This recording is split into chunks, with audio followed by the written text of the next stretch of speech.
Hello, welcome back. 'Tis I, your local book reviewer. Is my white balance off today again? Probably. I think my camera might be starting to die, but we'll see how we do. Today we're going to be talking about a book that it took me a really long time to actually get around to reading, and part of that is because I saw the movie first, and when I do that, I tend to not go back and read the book for a while because I don't want to, oversaturate. If a book has a movie version, I want to read the book first, not the other way around. But I decided that enough time had elapsed since I watched the movie, and so I finally picked up the infamous Gone Girl. You probably know the plot, but let's read the synopsis on Goodreads anyway. Who are you? What have we done to each other? These are the questions that Nick Dunn finds himself asking on the morning of his 5th wedding anniversary, when his wife, Amy, suddenly disappears. The police suspect Nick. Amy's friends reveal that she was afraid of him and she kept secrets from him. She swears it isn't true. A police examination of his computer shows strange searches. He says they weren't made by him. And then there are the persistent calls on his mobile phone. I don't actually remember that being much of a plot point. So what did happen to Nick's beautiful wife? Alright, that synopsis really doesn't give us very much. But it kind of has to not give us that much because the twist is the major part of this book. That twist is why we love Gone Girl like we love Gone Girl. So here's the big question that I'll get out of the way right away. Is Gone Girl as good as everybody says it is? And I will say, yeah. For once, I understand why a popular book was popular. I get it. Now, it has been a little while since I've read the book. I've been behind on my reviews, but I'm gonna try my best to remember my thoughts about it. And then I did go and watch the movie right after I finished it, so I could then compare and contrast. So I might throw a little bit of that spice into this review as well. And remember, just because I enjoyed something, it doesn't mean I don't have critiques for it. So if you're one of those people who's like, oh, well, I don't enjoy watching book reviews that are only praise, don't worry. You're safe here. I will also talk about stuff that didn't work for me in this book. Just the majority of it did. I am a fan of thrillers, but I was worried that knowing the twist would ruin this book for me, and I went into it kind of with the angle of, does knowing the twist ruin the reading experience? It does and it doesn't. Knowing the twist allows you to anticipate and also see the groundwork that the author is laying more than you would appreciate if you didn't know the twist. Honestly, this is a thriller I feel like that you can reread because everything is very meticulous.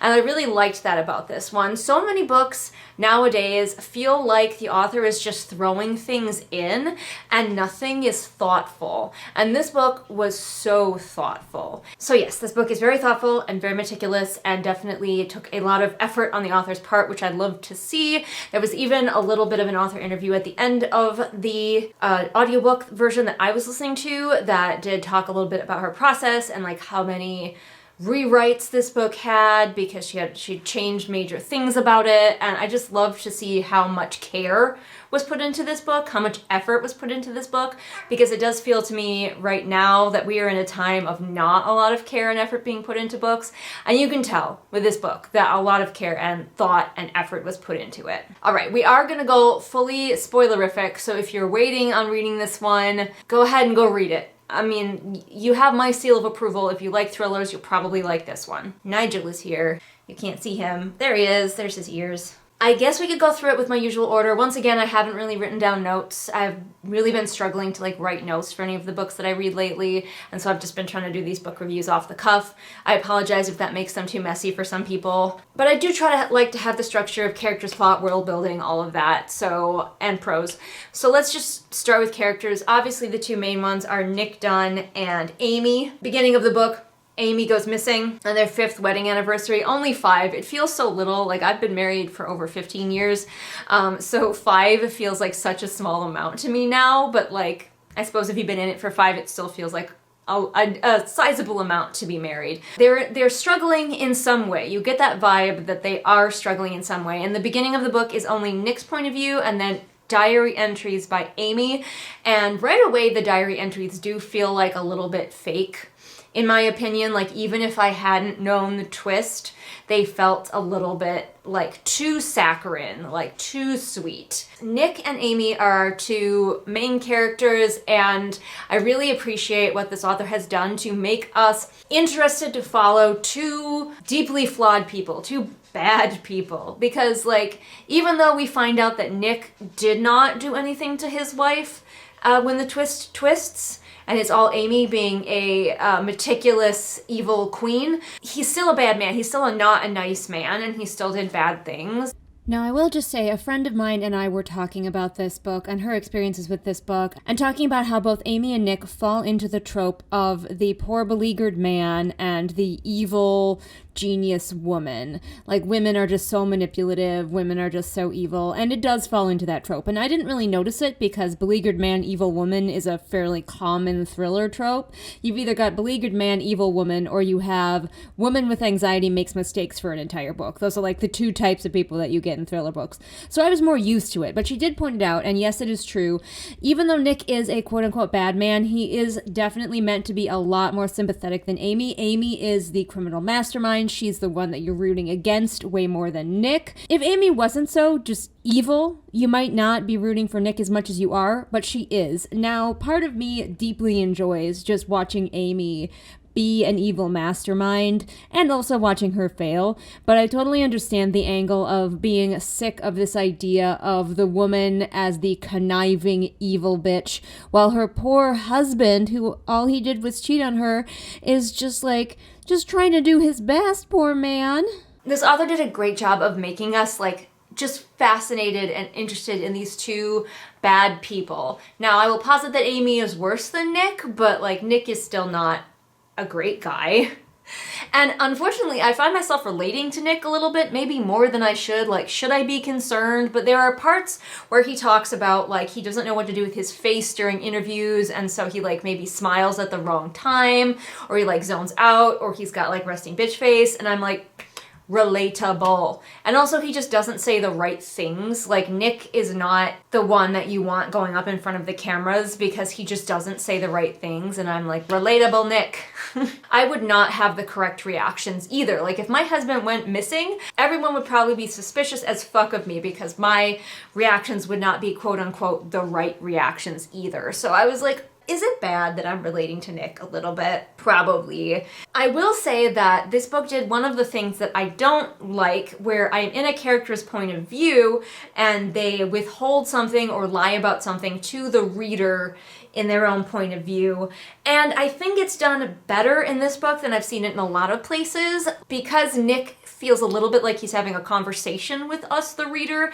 It feels like he intentionally withheld it from us during this conversation that we're having, versus we're in the character's point of view and they're keeping it from themselves for some reason, and there's no reason for that. It was a little bit iffy because that moment felt more conversational than any of the other moments that we'd had with Nick, but I still didn't mind it too much when that was revealed. Now, we've got a couple of cops that are at first helping Nick and then that are against Nick. There's a guy cop, and then there is a woman cop who is frequently described as just very ugly. The book straight up calls her ugly and then goes on to describe how ugly she is. And I don't understand what that's doing. And it's not just Nick's point of view, other people describe her that way too.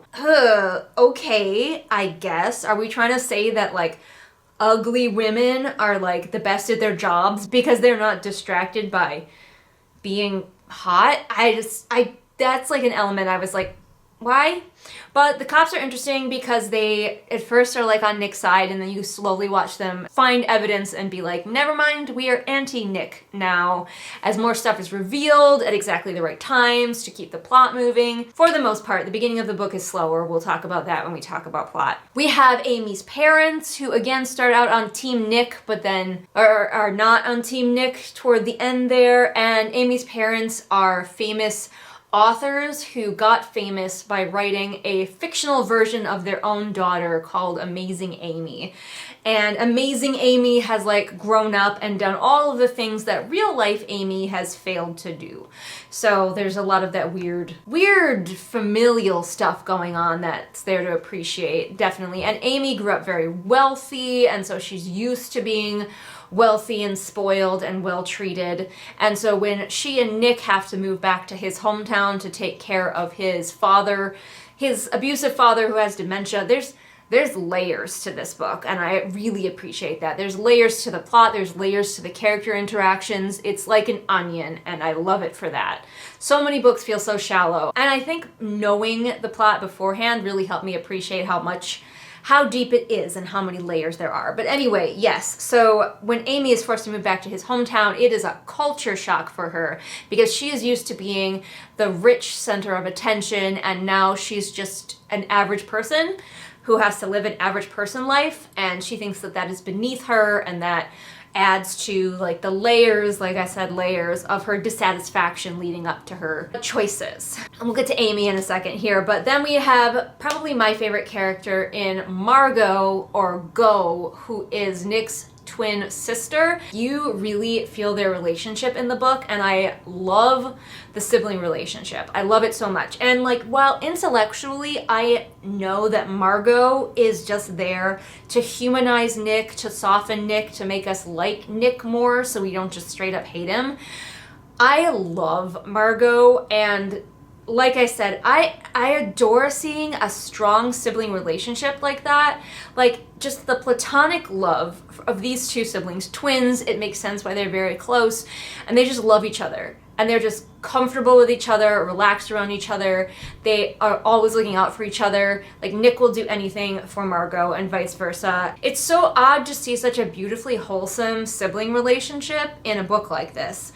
But I appreciate it, and legitimately, I would read the book again just for their relationship. Margot, 10 out of 10, no notes. And then finally, there's Amy. Oh, Amy. Amy is a lot, and I do appreciate that this book never tried to like diagnose her as like a psychopath or anything.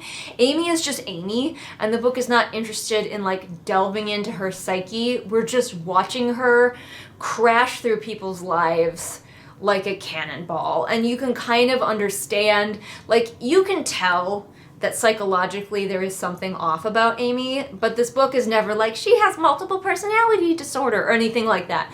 It is just like, Amy is a force, and she will fuck you up. You just get to see the trail of destruction that Amy leaves, and also when bad things happen to her, you are able to like enjoy it and laugh when her plans start to fall apart.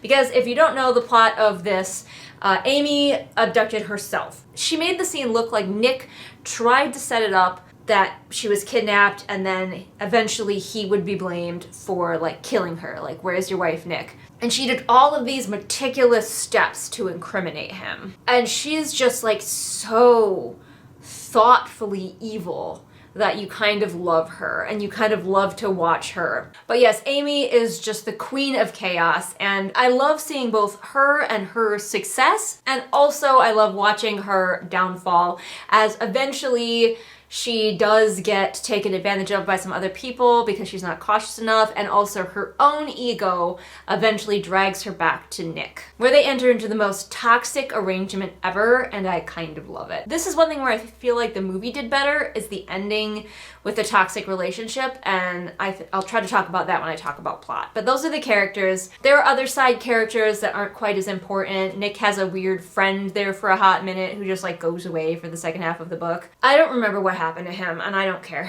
Oh, also, fun fact, Nick and Go own a bar called The Bar, and they think they're so clever for naming it that. But here in Wisconsin, where I live, and maybe it's in other states too, but here in Wisconsin, we have a chain of bars called The Bar. So I'm sorry, Nick, somebody else took your idea. Fun fact, when I was a kid, there was an advertisement that went something like, "Something's always happening at the bar." But it's so local that I can't even find it on YouTube. Like, I've tried searching my hometown and the bar, Wisconsin, the bar.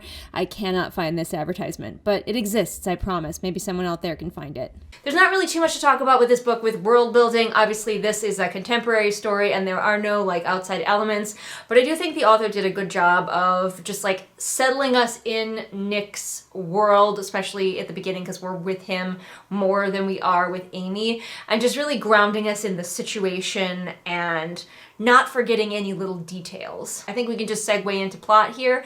So the first half of the book before the twist was a little bit slow. That was one of my main problems with it, is the pacing before the twist, especially if you know the twist, a little bit slow. There are some scenes where I was like, why are we here? Like, why are we watching this? And a lot of those scenes were either eliminated or sped up in the movie version. And I think for the most part, that was to the advantage of the story. I do wish that the movie had focused more on a big theme of the first half of the book, is this like scavenger hunt that Amy does every year for Nick, and he's really bad at solving the scavenger hunt because Amy is very self-absorbed and she thinks that he automatically notices all of the things that she notices, and so he will understand all of the things about this scavenger hunt, but he doesn't. But she makes a super easy one for him this year because it's part of her schemes to incriminate him. And the first half of the book is especially taken up with him doing the scavenger hunt, either taking the police along or doing it without the police. And it takes a little bit too long in the book, but I do wish they had focused on it a little bit more in the movie. Like, I think there's a happy medium between the book and the movie that could have been reached. And also at the beginning of the book, there's a lot of just Nick like faffing around with his friend and kind of doing stuff where you're like, he's kind of trying to solve it, but it also doesn't feel like. And I think this is a little bit so you're more surprised by the twist, but Nick never feels terribly urgent at the beginning of the book. I get it that part of it is so we start to doubt him and whether he's interested in finding Amy. But at the same time, like, that feels like a little bit of a cheat on the author's part because, like, once the twist happens, Nick becomes a lot more proactive and he starts doing things. And I'm like, he's kind of two different people before the twist and after the twist. And I think it was mostly because at the beginning we kind of had to believe that maybe he was responsible for his wife's disappearance, and his lack of caring, even to the audience, was to incriminate him and make us suspicious of him.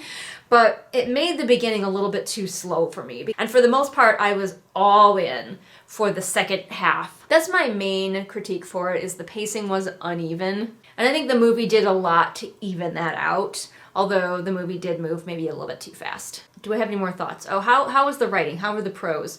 This I'm struggling to remember, which I guess means that the prose were good but not exceptional. I don't really remember ever being like taken out by the prose, but I also don't remember being wowed by them either. I think there were a couple cases where I was like, not amazing, but I think they were definitely very serviceable. They got the job done because the real focus of this story was the plot and the characters. And of course, I watched the movie after I finished the book, and what did I think? Well, honestly, I think the movie is a really solid adaptation of the book.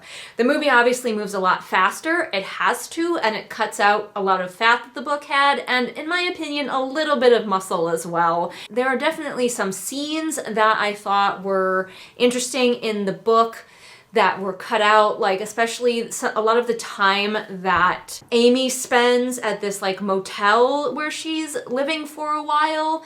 Although there was a moment with Amy definitely has some internalized fat phobia going on, which does make sense for her character, but I wonder how much of it is her and how much is the author. Really impossible to tell. But at one point when Amy is disguising herself, like she cuts her hair, she dyes her hair, and she talks about how she gained 10 pounds and is now unrecognizable because she gained 10 pounds. And she goes on and on about like how her body is so different now. And I'm like, Miss Ma'am, please calm down. It's 10 pounds. So that was just a really odd moment that we focused on for a little bit too long. And I guess if you have not read the book but are somehow still making it through this video, know that that moment does exist if you're sensitive to that. It was just kind of weird and it felt really off to me personally. She makes friends with like these two people. They betray her. Like she spends a lot more time with them in the book. So like you feel the betrayal a lot more. Whereas in the movie, she spends very little time with them. And also in the movie, Amy is approached by the other girl, whereas in the book, Amy does the approaching because one of Amy's fatal flaws is her ego and her overconfidence. And I think switching that made it seem a lot less like believable. So there were definitely some moments that were sped up for the movie that made it feel less. I guess there's no other word for it than less. I wish the movie could have been longer so we could have included a lot more of that infrastructure because the movie did do a great job, but there were pieces that felt like they were missing. Like I said, I would say that this is a pretty solid adaptation of a book, and I think the actors really nailed it. I could not picture Nick any other way. Margot is a character who suffered in the movie, again, because it's really hard to get across the absolute close wholesomeness of their relationship in the movie versus the book. But I think that Amy and Nick really survived well from book to movie adaptation. The cops, like the male cop, was completely like gone. He was there, but he wasn't important. He was a major driving factor in the book, but in the movie they decided to focus on the woman cop who was not hideously ugly like she was in the book. I'm glad that they decided to drop that weird ass element. Nick spends a lot less time with the cops than he does in the book, and he does a few more investigative things alone in the movie versus in the book. But yeah, ultimately, I don't think we really miss out on any key things except for just the feeling of time spent. Time spent on Amy at Desi's house because she retreats to one of her old boyfriend's houses thinking that she can manipulate him, and then he turns out to be a manipulator as well. In the book, you're really able to see like what a problem she's gotten herself into with Desi and how not perfect of a situation that actually is. So obviously, the book just has more time to do all of this stuff. Obviously, I am not Dominic Noble. I'm not going to be doing a full like book to movie adaptation talk, but I think both of them are really solid, and yes, the book is better than the movie. So I recommend you read the book first and then watch the movie, but you wouldn't have to. Those are my thoughts on Gone Girl. I really do think that it deserves the position that it's gotten as like a very well-known, praised thriller. There are definitely some thrillers that are very popular that I've read where I've been like, but I really think that Gone Girl earned the place. I think that Gone Girl did the work. So I hope that you enjoyed this review. Have you read Gone Girl? Have you watched the movie? Are you going to read Gone Girl now that we have finished this review? What do you think? And of course, don't forget that liking and commenting are great ways to help me here on this channel. They tell YouTube that this video has value and that viewers appreciate that it exists. And also, please do check out other videos here on my channel. I have a lot of reviews. I have many thrillers that I've reviewed here. So if you go, there's a whole playlist. If you go check it out, you're bound to find something else that you enjoy. And I will see all of you again next time with whatever it is I happen to be doing next time. Bye!